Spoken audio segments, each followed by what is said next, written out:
Trizac, 6 à 9. Cube Radio. Fait suivi d'entrevues, hier, on a appris qu'il y a un regroupement d'organismes, ce qu'on appelle la CLÉ, la Concertation des luttes contre l'exploitation sexuelle, a quitté la Fédération des femmes du Québec mercredi. On a parlé à la Fédération des femmes du Québec la semaine dernière et on avait parlé précédemment à la présidente de PDF Québec, qui est la pour le droit des femmes du Québec, qui est Diane Guilbeault. Madame Guilbeault, bonjour.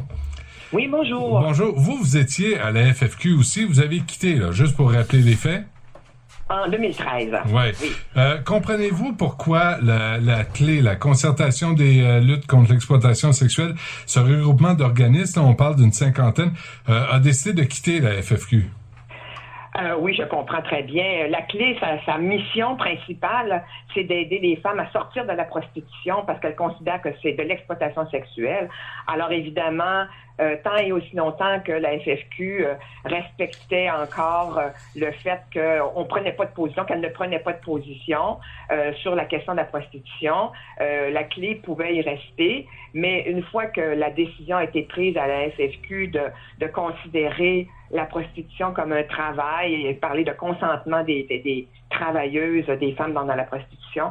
Bon, je pense que pour la CLÉ, c'est pas tenable de travailler à mettre fin à l'exploitation sexuelle des femmes et tout en étant membre d'un groupe qui considère que ça peut être un travail. Donc, si on comprend bien, Mme Guilbeault, là, on parle de 50 groupes qui ont quitté la Fédération des femmes du Québec, mais essentiellement, ce 50 groupes-là, c'est la clé, là. C'est la Concertation des luttes contre l'exploitation sexuelle. Oui, c'est la coalition qui est comme groupe, qui existe comme groupe et qui était membre comme groupe de la FFQ. Les groupes qui sont membres, il y a toutes sortes de groupes qui sont membres dans des CALAC, des centres de femmes qui sont membres de la CLÉ. Elles peuvent encore peut-être individuellement être membres de la FFQ, ça on ne le sait pas, je ne le sais pas, j'en ai aucune idée. Mais là, c'est vraiment la sortie de la CLÉ hier qui était annoncée là, comme organisation, parce que c'est une coalition de groupes, là, mais ça existe de façon autonome. Mais effectivement, le poids... en fait, c'est le poids politique de la CLÉ qui est à prendre en considération ici.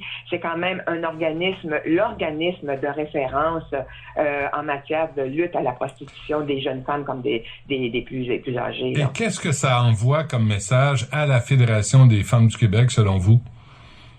Ben, écoutez, je pense que ce que ça envoie comme message, c'est que pour les féministes, quand on parle d'émancipation des femmes, ça peut pas passer par la prostitution et que c'est une position qui ne tient pas la route dans un organisme qui dit aller à la défense des droits des femmes. Et encore plus, et hier la CLÉ l'a mentionné, la FFQ passe son temps à nous parler d'intersectionnalité. Vous savez, ce fameux mot qui veut dire qu'on s'occupe des femmes en tenant compte du fait qu'elles sont du colonialisme, du sexisme, du racisme, etc., etc. Et dans la prostitution, les femmes qui sont prisonnières ont toutes ces caractéristiques, justement, des femmes marginalisées. Et pourtant, la FFQ privilégie de prendre la parole de la minorité qui y serait de façon volontaire. Alors, évidemment, il y a une contradiction profonde là-dedans qui apparaît dès qu'on regarde ça un peu plus proche.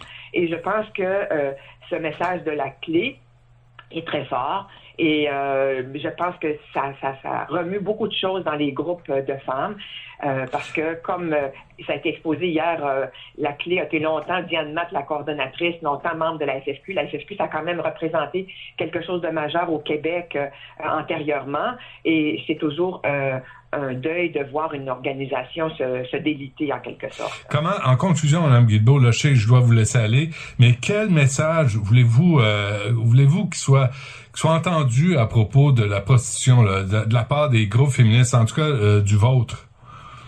Écoutez, le message, moi, je pense qu'il est bien sorti hier. Il est temps que les gouvernements mettent aussi des ressources à la disposition des groupes qui aident les femmes à vouloir sortir de la prostitution. Actuellement, on en met beaucoup pour faire en ce qu'on appelle la gestion des risques, la minimisation des risques, la réduction des risques, réduction des méfaits. Mais ça maintient les femmes dans la prostitution, alors que le gouvernement, avec la loi qui a changé en 2014, est supposé, justement, pour mettre fin à la prostitution, d'investir des ressources pour soutenir les femmes et les groupes qui travaillent à la fin de la prostitution à faire sortir les femmes de la prostitution. Alors moi, je pense qu'il faut continuer le combat. L'industrie se rebiffe. L'industrie travaille très, très fort à faire en sorte que toutes sortes de messages soient envoyés aux politiciens pour faire décriminaliser les proxénètes et l'ensemble de l'industrie, en nous laissant croire que c'est pour la libération des femmes, la décriminalisation des femmes. Or, c'est faux. Les femmes dans la prostitution ne sont plus criminalisées. Et ce qu'on demande actuellement, quand on parle de décriminalisation, on demande la décriminalisation des proxénètes et des acheteurs. Ah oui, des clients. Est-ce que vous êtes-vous parlé, vous, la PDF Québec, là, et la clé, la concertation des luttes contre l'exploitation sexuelle? On s'est parlé, ce dossier-là est quand même un dossier qu'on a en commun. On assiste à des activités qui sont préparées, tout ça. Alors, mais c'est un groupe, là, nous, ça fait pas longtemps qu'on existe, là, c'est un groupe quand même qui a ses activités, mais effectivement, on partage cet objectif commun. On partage la même analyse et puis on va mettre en commun nos efforts pour faire en sorte de contrecarrer ces efforts pour la décriminalisation de l'industrie. Dans le sens que est-ce que la clé va devenir collaborateur ou collaboratrice de PDF Québec?